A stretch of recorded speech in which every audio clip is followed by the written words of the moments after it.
Water is really important to us in our work here at the Methow Conservancy because it's an important part of the landscape and the community as a whole. Without a source of reliable water, we wouldn't have a history of agriculture here in our community.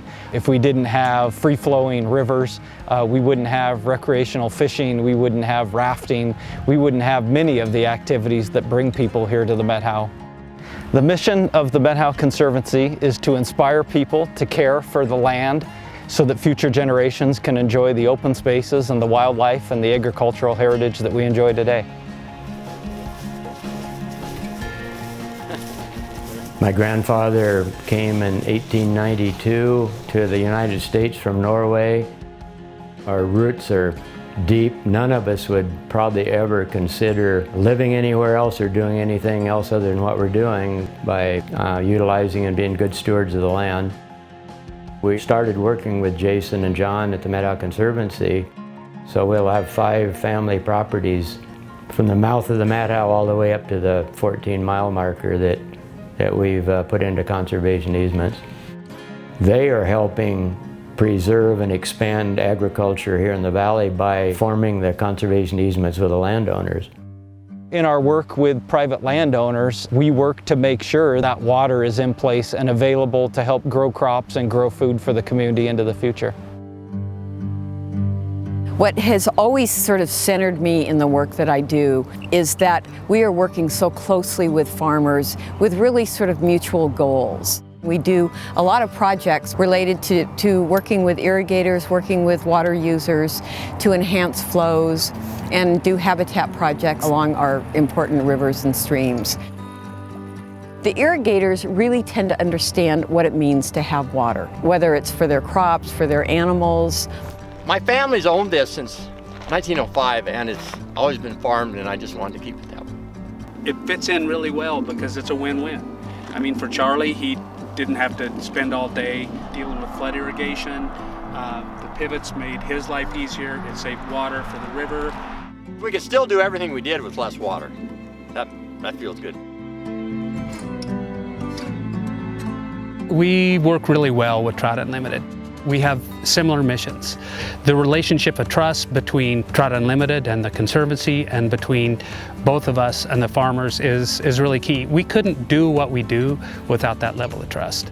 When I think about the Methow community and who's here, it's populated by a number of people who are here intentionally. I started working at the Methow Conservancy as an intern in 1999. And I volunteered that summer working on the Good Neighbor Handbook. So the Good Neighbor Handbook was a 33-page handbook that we sent to all new landowners in the Methow Valley, and it described the natural history of the valley and then just some practical tips for living in the Methow, written in a way that's very inviting and not judgmental, and hoping to really build a community around conservation as soon as people arrive in the Methow Valley. That same first year I was there, we got a grant to do a songbird survey. The songbird survey that I did was instrumental in building that trust in face-to-face, walking people's properties, giving them lists of what birds they have on their property. The Methow Conservancy brings out a love of this valley, and I think that as people become conservation easement owners, they become members of the Methow Conservancy, they go on a bird walk, there's a sense of belonging. And so that you're not just one person loving the valley, but you're loving it in a community of other people who also share that passion and that desire to learn more, that desire to make it better. The work that the Methow Conservancy does is really built on a history of people willing to step forward to implement a vision of preservation in the valley. One of them is John Hayes, really an amazingly visionary individual.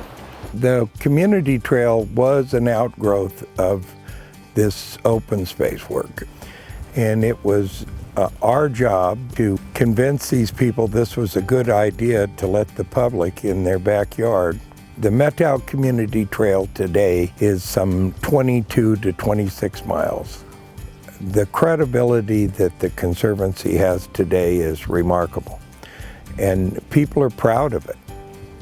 So we've got great trails, we've got fish, a clean flow. The connection between water here in the Methow Valley and water in the Salish Sea is summed up when you can stand on the pedestrian bridge here in Winthrop and see a young child look into the river and see a salmon That salmon started in the Pacific Ocean and swam past a number of dams over 600 miles to spawn into tributary here in the Methow watershed.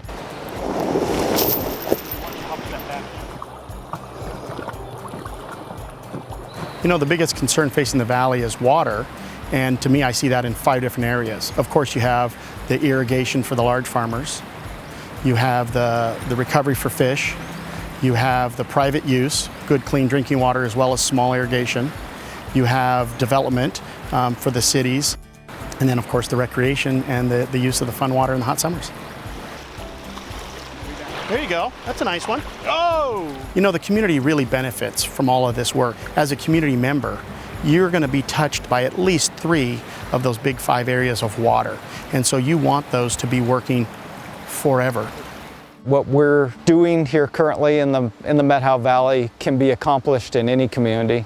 It takes time, it takes building relationships, it takes building trust. In my own little small way, you know, we're leaving a bit of a legacy for a valley that I think will remain the same and will keep looking like it does today, and that's pretty exciting. Really, the reason I do what I do is I love this place. And I don't know that there's really any other way to say it. You know, the fact that we can bring our diversity to a common goal and achieve it is a big deal.